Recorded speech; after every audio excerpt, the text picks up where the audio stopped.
Hola a todos, espero que se encuentren muy bien. En esta clase tutorial abordaremos la última sesión que concierne a las estrategias de traducción. Estas últimas estrategias quizás no representan tantas dificultades como las anteriores, pero desde luego que vale la pena revisarlas. Comencemos. La estrategia de expansión es la adición de elementos lingüísticos en el texto meta necesarios para determinar un significado más preciso o identificar una situación más concreta. En pantalla podemos ver algunos ejemplos. The fantasy world never fascinated me and still doesn't. El mundo fantástico nunca me fascinó, hoy en día tampoco lo hace. Y tienen dos ejemplos más en pantalla.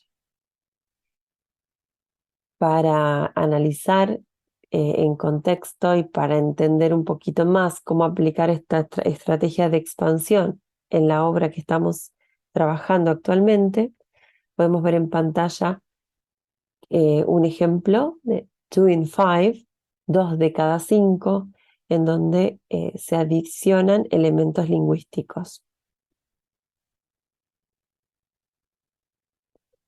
La otra estrategia de traducción es reducción. En esta estrategia se sintetizan elementos lingüísticos de modo que la versión traducida es más concisa que la original, ya sea por razones estructurales o estilísticas. Esta estrategia no suele ser tan frecuente porque el inglés tiende a ser más conciso que el español, obligándonos a recurrir por lo general al proceso inverso. Pero de todas maneras hay posibilidades de hacer reducción en las traducciones por una cuestión estilística o estructural. Tienen algunos ejemplos en pantalla. El primero, as she makes her way back, mientras regresa, hace que la traducción suene mucho más natural en el español.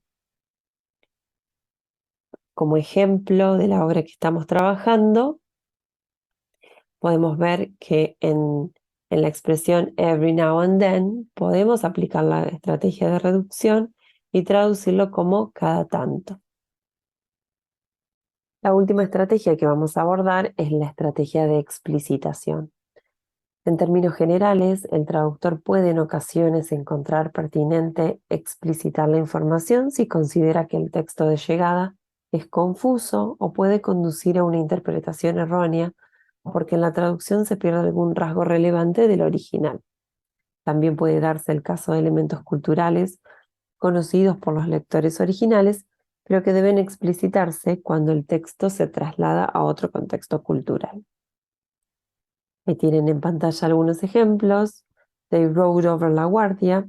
Sobrevolaron con estrépito el aeropuerto de La Guardia. En este otro ejemplo también vemos que se menciona Rosaura, que es un barco en el cual Clementine viajó, y en caso de que fuera necesario podríamos explicitar que es el nombre de un barco.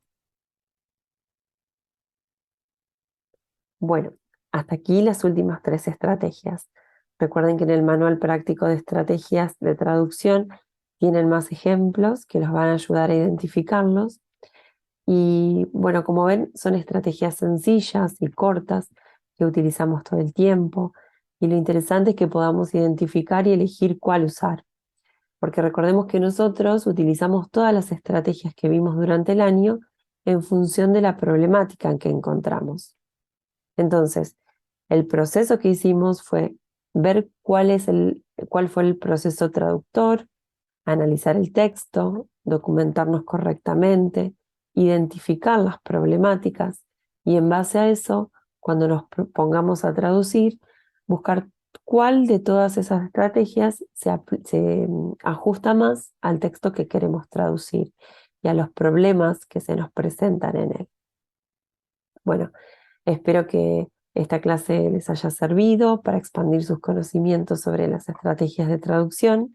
Recuerden que cuentan con el manual y también recuerden que deben completar el cuestionario que acompaña a este tutorial. Muchas gracias y que tengan una muy buena semana.